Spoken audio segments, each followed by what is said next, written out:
Welcome sa Dries TV. Kung interesado ka sa ganitong news, huwag kalimutang isubscribe ang ating YouTube channel. Maraming salamat! Welcome back again sa ating YouTube channel mga kakimpaw. And sa update natin ito, ang pag-uusapan natin ay tungkol sa mga importanteng kaganapan kina Kim and syempre kay Paolo Avellino. Bali ang headline po natin, Kim nilambing si Paolo, secret girlfriend ni Paolo nilantad na. So tatalakayin natin ang tungkol sa mga balita po na yan. Pero bago po ang lahat, magbabasa lang ako ng isang komento kaya sana po ay tapusin ninyo ito hanggang sa dulo, okay? So ang unang komento natin na babasahin ay mula po kay Ginang Helen Santos. Sabi niya talagang ang basher, talagang hindi tinitigilan sina Kim at Paolo na hindi naghihiwalay. Gagawa at gagawa para maghiwalay ang dalawa. Kung ang idol ninyo ang binabantayan ninyo, hindi sina Kim at Paolo, miski kasama na si Eko, talaga si Paolo pa rin ang gusto niya. Hindi na nahiya kung ako kay Eko, iniwanan na niya yung babaeng iyan. Hanggang ngayon, hindi pa rin nakaka-move on iyang idol ninyo kay Paolo. Sabi ni Paolo, hindi siya gugusto sa malandi at hindi naging sila. Maraming salamat po sa komento, Ginang Helen Santos. Ang puso po ninyo, no, baka po malaglag. Pero tama po kayo dyan, ito mga bashers na to, hindi talaga tinitigilan si Kim and syempre si Paula Avellino hanggat hindi po nasisira itong tambalang Kimpaw. Kasi alam po nila mga kakimpaw na ito po yung banta para po sa kanilang iniidolo. Once nga naman po na mabura or ma-dissolve ang tambalang Kimpaw, akala po nila mga kakimpaw pagkakataon na pong mag-shine ng iniidolo po nila, pero hindi. Dahil solid po kasi ang mga supporters ni Kim and Paolo, kaya kahit anong gawin po nilang paninira, andito pa rin tayo at still susuporta pa rin sa kanilang tambalan. Kaya kahit anong gawin ng bashers, dead malalang tayo, okay? So maraming salamat po sa komento, Ginang Helen Santos. God bless po at mabuhay kayo. So eto na nga, pag-usapan na natin ang mga balita po na nakalap natin sa gabing ito. Tunahin na nga nating pag-usapan.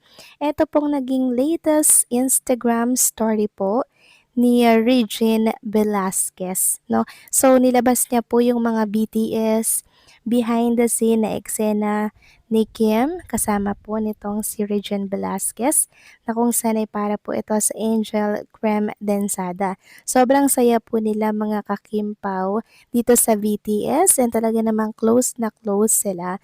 Talagang pinapakita lamang po ni Miss Regine Velasquez na gustong gusto niya talaga si Chinita Princess noon pa man. Kasi dito pa lang po sa picture, hindi na po maipagkakaila ang kanilang closeness sa isa't isa.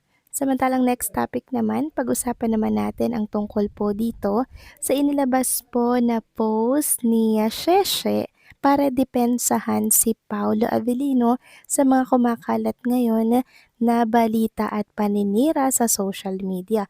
Sabi niya nga, ang daming nauugnay sa Kimpaw ngayon. Kung kani-kanino na lang idinidikit.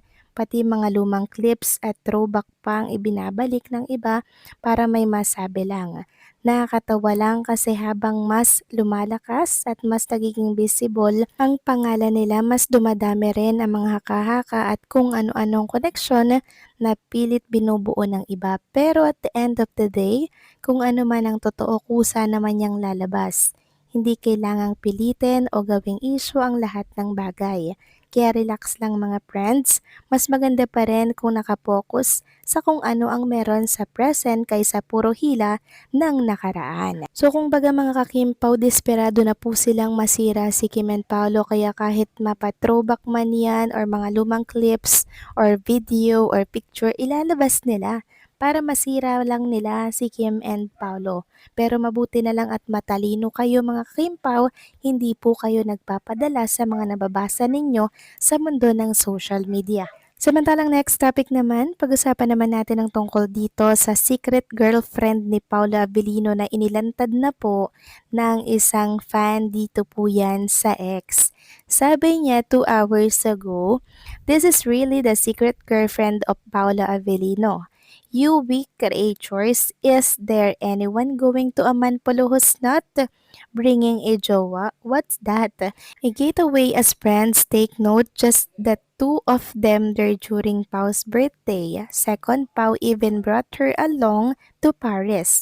Bashers, back up, Kim Pao is real. Correct mga kakimpaw, hindi po sasama si Chinita Princess dito kay Paula Avellino sa Manpolo kung hindi po siya girlfriend, di ba mga kakimpaw? At kung may ibang girlfriend si Paulo, hindi po yan sasama dito po sa Manpolo kasi bilang babae naiintindihan niya po mga kakimpaw ang mararamdaman ng girlfriend ni Paulo kung meron man, di ba? E dito pa lamang po sa kinikilos ni Chinita Princess, maayos, malinis na lalaki si Paolo. Wala po siyang secret girlfriend. Kasi mismong si Kim na po mga kakimpaw ang dedistansya kung meron mang karelasyon si Paulo. Kasi danas niya na mga kakimpaw kung gaano kasakit maloko. Kaya si Kim na po ang dedistansya dahil alam niya po ang pakiramdam ng maloko. Kaya kahit anong palabas pa po ng mga bashers dyan na may secret girlfriend daw po si Paolo Avellino mga kakimpaw, dead malalang natin dahil alam naman natin na unang-una si Kim Cho po ang lalayo kay Paolo kung meron man. Samantalang next topic naman, pag-usapan naman natin itong ganap sa It's Showtime kanina na kung saan ang lambing daw po ni Chinita Princess